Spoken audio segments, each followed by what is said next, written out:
మేము మీకు హిట్లు ఇస్తుంటే మీరు మాత్రం మాకు ఫ్లాప్లు ఇస్తున్నారు. ఒకటో రెండో అనుకుంటే ఏమో అనుకుంటాం, కానీ తీసిన ప్రతి సినిమాన కొంచెమైనా కాస్త తెలుగు హీరోల గురించి ఆలోచించండి అయ్యా. ఈ మాటలన్నీ నేననట్లేదు. ఇప్పుడు సోషల్ మీడియాలో ఎక్కడ చూసినా ఇవే మీమ్స్ అండ్ ఇవే ట్రోల్స్ జరుగుతున్నాయి. సో మరి అలాంటి సినిమాలు ఏవి ఫ్లాప్ అయినాయి, ఏవి హిట్లు అయినాయి? తమిళ డైరెక్టర్లు తెలుగు హీరోలకు ఇచ్చినటువంటి ఫ్లాప్స్ ఏంటి, అండ్ తెలుగు డైరెక్టర్లు తమిళ హీరోలకు ఇచ్చినటువంటి హిట్స్ ఏంటి? ఓ లుక్ చేద్దాం.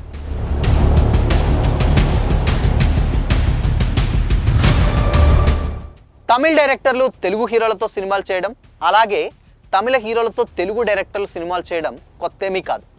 గతంలో ఎందరో డైరెక్టర్లు హీరోలు అదే విధంగా సినిమాలు చేసి సక్సెస్లు కూడా అందుకున్నారు. అయితే ఈ విషయంలో మాత్రం తెలుగు హీరోలకు తమిళ డైరెక్టర్లకు ఫ్లాప్ సినిమాలు ఇస్తే, తమిళ హీరోలకు తెలుగు డైరెక్టర్స్ బిగ్గెస్ట్ హిట్స్ ఇస్తున్నారు. ఈ మాట నేను అనట్లే, ఇందాక చెప్పినట్టు. సో ఇది కంప్లీట్గా జరుగుతూనే ఉంది. ఫర్ ఎగ్జాంపుల్ కొన్ని సినిమాలు ఉన్నాయి. అవేంటంటే ఫస్ట్ వచ్చేసి ఏఆర్ మురుగదాస్ గారి డైరెక్షన్లో కోలీవుడ్లో ఆయన స్టార్ డైరెక్టర్, మనందరికీ తెలిసిందే. ఆ టైంలో ఆ రోజుల్లో టాలీవుడ్లో సూపర్ స్టార్ మహేష్ బాబు గారితో చేసినటువంటి సినిమానే స్పైడర్. సో 2017లో భారీ ఎక్స్పెక్టేషన్స్తో వచ్చినటువంటి సినిమా అప్పట్లో బిగ్గెస్ట్ డిజాస్టర్గా నిలిచింది. అయితే ఇది చిన్న ట్రైలర్, అంటే ఏంటంటే ఒక చిన్న గ్లిమ్స్ ఒకటి రిలీజ్ చేశారు స్పైడర్ తోటి. స్పైడర్ మీద వెళ్తూ ఉంటుంటే మహేష్ బాబు గారు అని ఇలా అంటారు. సో అలా అన్నప్పుడు అసలు ఆ గ్లిమ్స్ కానీ అది చూసినప్పుడు, ఆ ట్రైలర్ అప్పుడు గ్లిమ్స్ అవి లేవు, బట్ ఆ షార్ట్ చూసినప్పుడు అందరూ కూడా ఓ నెక్స్ట్ అసలు వేరే రేంజ్లో సినిమా ఉండబోతుంది అని అనుకున్నారు. బట్ ఆ స్పైడర్కి అండ్ దాని తర్వాత తీసినటువంటి సినిమాకి అసలు ఎలాంటి కథ సంబంధమే ఉండదు.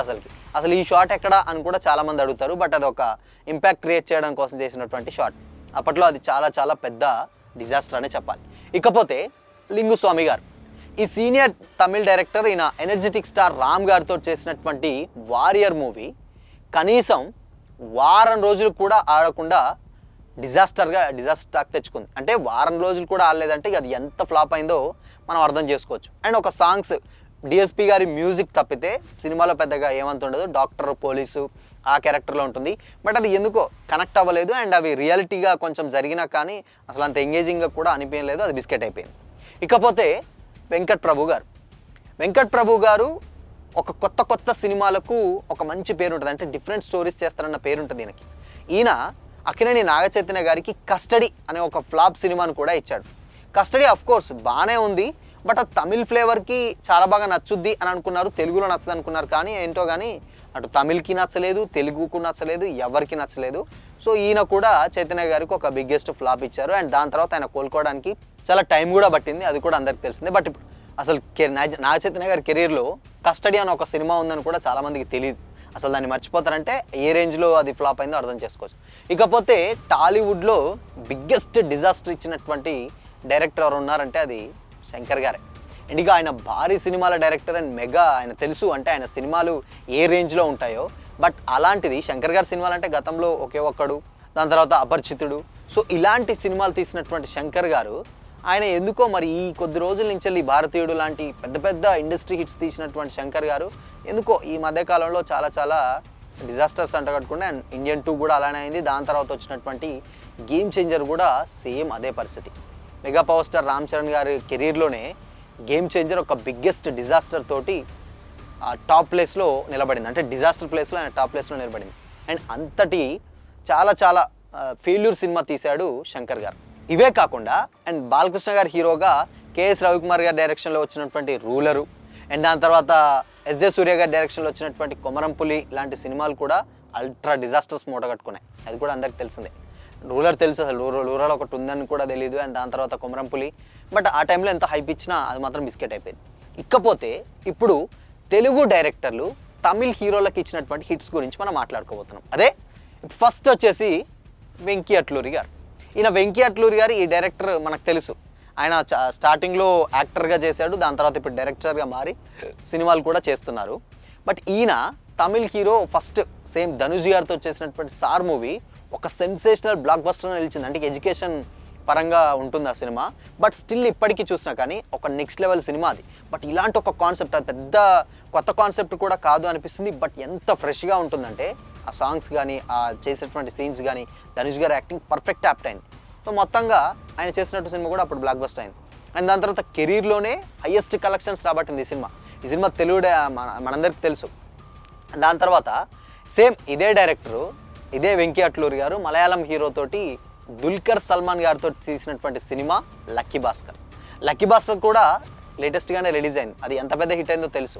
అండ్ అది కూడా ఇన్ కేస్ వావ్ మూమెంట్స్, ప్రతి చిన్న ఎక్కడ కనిపించిన అంటే ప్రతి షాట్ వావ్ అలానే వెళ్ళిపోతూనే ఉంటుంది. లాస్ట్కి కూడా సినిమా ఒక నెక్స్ట్ రేంజ్లో పెట్టాడు దుల్కర్ గారికి వెంకీ అట్లూరి గారు. సేమ్ ఇప్పుడు మళ్ళీ ఆయన సేమ్ అదే డైరెక్టరు సూర్య గారితో తీస్తున్నారు. ఈయన కంప్లీట్గా తెలుగు హీరోలో మర్చిపోయి మొత్తం తమిళ్ తీస్తున్నారు. అటు ధనుష్ గారితో, లక్కీ భాస్కర్ తోటి, దుల్కర్ గారు, దాని తర్వాత ఇప్పుడు సూర్య గారు, దాని తర్వాత ఏమో కానీ కంప్లీట్గా వరుసగా హ్యాట్రిక్లు. మేబీ సూర్య గారికి హ్యాట్రిక్ పడే ఛాన్సెస్ కూడా ఉంటుంది సూర్య గారి సినిమాతోటి. ఎవరికి? వెంకీ అట్లూరి గారికి. ఎందుకు అని అంటే ఆయన ఆల్రెడీ 2 సినిమాలు తీశాడు. అండ్ ఈ సినిమా కూడా చాలా కాన్ఫిడెంట్గా తోటి ఉన్నారు. అండ్ ఆయన తీసేటువంటి సినిమాలో ఎంతో కొంత సబ్జెక్ట్ ఉంటే తప్పితే సూర్య గారు కూడా యాక్సెప్ట్ చేయరు. బట్ అది ఆయనకు నచ్చిందట. సో మేబీ అది కూడా హిట్ అయ్యే ఛాన్సెస్ చాలా ఎక్కువగా కనిపిస్తున్నాయి. ఇకపోతే వంశీ పైడిపల్లి గారు. సో వంశీ పైడిపల్లి గారు మనకు తెలుసు, తమిళ్ స్టార్ హీరో విజయ్ గారితో తీసినటువంటి వారసుడు అనే సినిమా డైరెక్ట్ చేసి సూపర్ డూపర్ హిట్ అయింది ఆ సినిమా. అది కంప్లీట్గా దాదాపు 100 కోట్లు కలెక్ట్ చేసింది ఆ సినిమా. సంక్రాంతి బరిలో వచ్చినా కానీ అసలు ఎంత కలెక్ట్ చేసిందంటే ఇన్ఫ్యాక్ట్ విజయ్ గారి కెరీర్లో the biggest hit and Vamsi గారి కెరీర్లో కూడా ఒక మంచి సాలిడ్ హిట్ అని చెప్పాలి ఆఫ్టర్ మహర్షి. అయితే ఇక ఇప్పుడు లేటెస్ట్గా రిలీజ్ అయినటువంటి కుబేరా. సో కుబేరా డైరెక్టర్ ఎవరో మనకు తెలుసు, శేఖర్ కమ్లా గారు.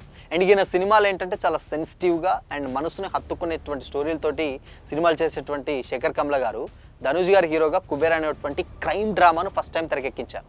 అండ్ ఇక ఇప్పుడు ఈ సినిమా థియేటర్లోకి వచ్చినప్పటి నుంచి వెళ్ళి బ్లాక్ బస్టర్ టాక్ అందుకుంటుంది. సో కాబట్టి కంప్లీట్గా ఈ సినిమా కూడా ఇది హిట్ ఖాతాలో పడిపోయినట్లే. సో మొత్తంగా ఇక్కడ ఏమవుతుందంటే ఇవన్నీ కూడా మీమ్స్లలో, సోషల్ మీడియాలలో తెలుగు డైరెక్టర్లు తమిళ్ హీరోస్కి హిట్స్ ఇస్తుంటే తమిళ్ డైరెక్టర్లు మాత్రం తెలుగు హీరోలకి ఫ్లాప్లు ఇస్తున్నారు. ఇది అసలు ఎంతవరకు కరెక్ట్ అని చెప్పేసి ఫన్నీగా మీమ్స్ అయితే చేస్తున్నారు.